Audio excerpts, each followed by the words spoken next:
Hello again, YouTube. Let's talk sports supplements. And more specifically, let's talk about that sports supplement, creatine.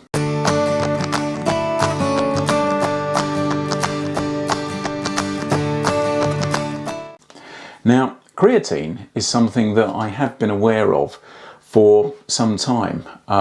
Way back when I used to go to a gym regularly that wasn't one of the fancy ones that I use these days, but a proper men's gym. You know, a lot of the guys there used to take creatine and extol its virtues.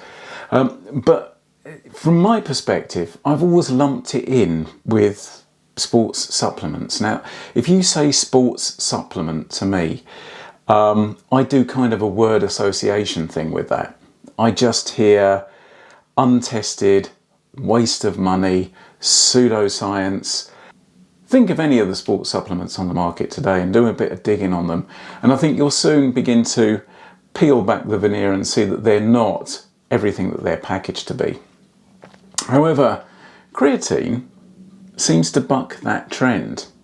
Now, the reason that I've started taking this is that there's some good evidence to suggest that it's really good at supporting sort of like interval stuff.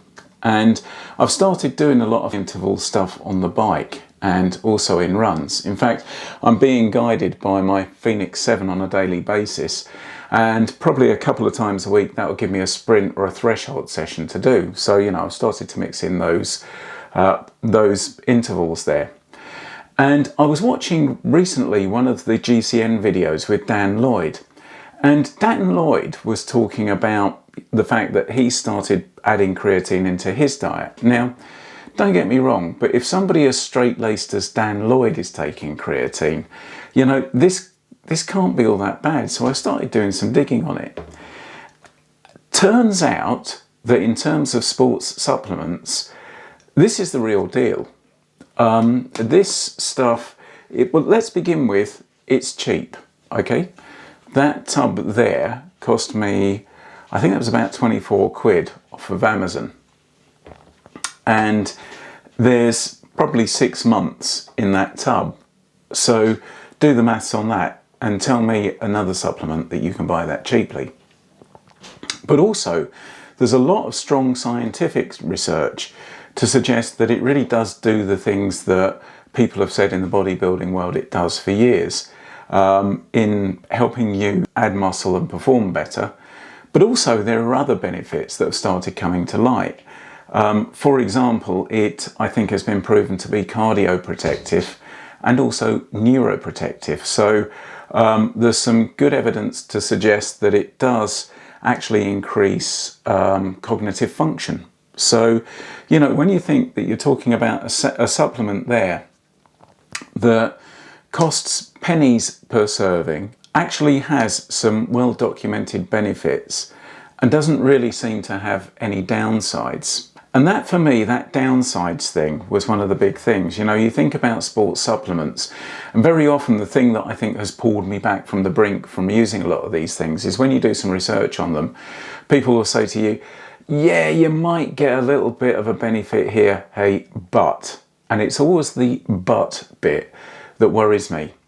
But the but bit with creatine is there doesn't seem to be one. It's completely safe, seems to do what people say it does.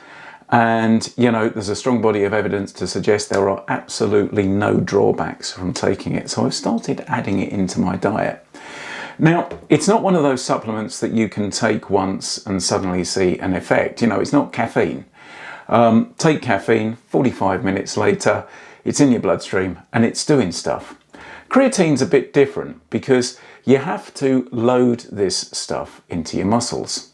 And having said that there are no drawbacks to taking it, there are, I guess, a couple that you should be aware of. Now, for me, I think one of the reasons that I've steered away from it in the past, and especially since I've started getting back into shape and getting back into racing again, is one of the side effects of taking it is you will gain a little bit of weight.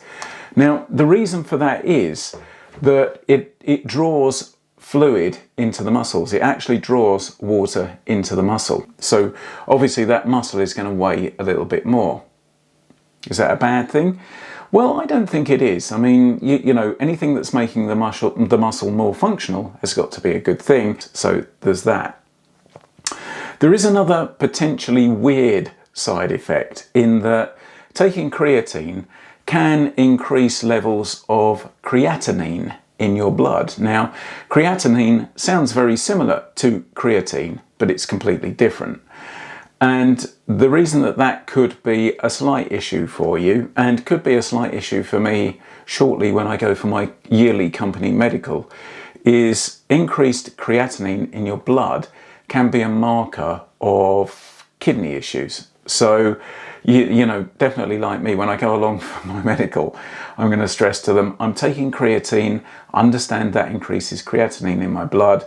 If you see an increased creatinine level, please can you make a note somewhere that I'm hopefully not dying. So, yeah, you know, there's that. So potentially just a couple of little drawbacks there. But in terms of it being a safe supplement, everyone I listen to, every bit of research that I've done has said this is a safe supplement. So I think the plan is over the next 4 weeks to track what the results are, be those good, bad or indifferent, and report that back vlog style, just to see, you know, do I actually get any measurable benefit from this or any perceived benefit from this. Now, I'm only a week into this at the moment, so I don't think, I think we're really too early to judge any effect from that. However, having said that, and I wonder if this is a little bit of placebo, I did do a time trial the other evening and have to say where others in the time trial team were hanging, I seemed to be begging for longer terms on the front. I did Alpe du Zwift on Saturday, a little treat to myself, and set a PB up Alpe du Zwift and didn't feel too shabby as a result of doing that. I also, right at the beginning of this, just wanted to set a baseline. So I did the Zwift 2x20 FTP workout.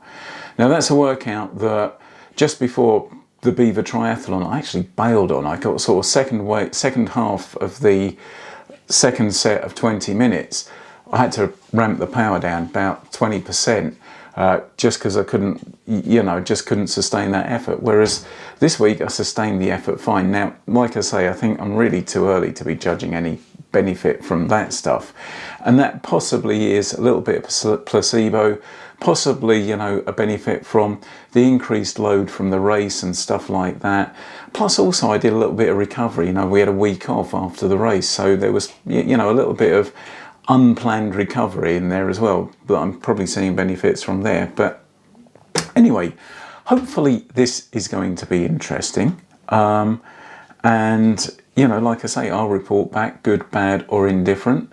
I hope you will follow along with this, and I'd be interested to hear if anyone else has supplemented with creatine and what your experience was. Was it good? Was it bad?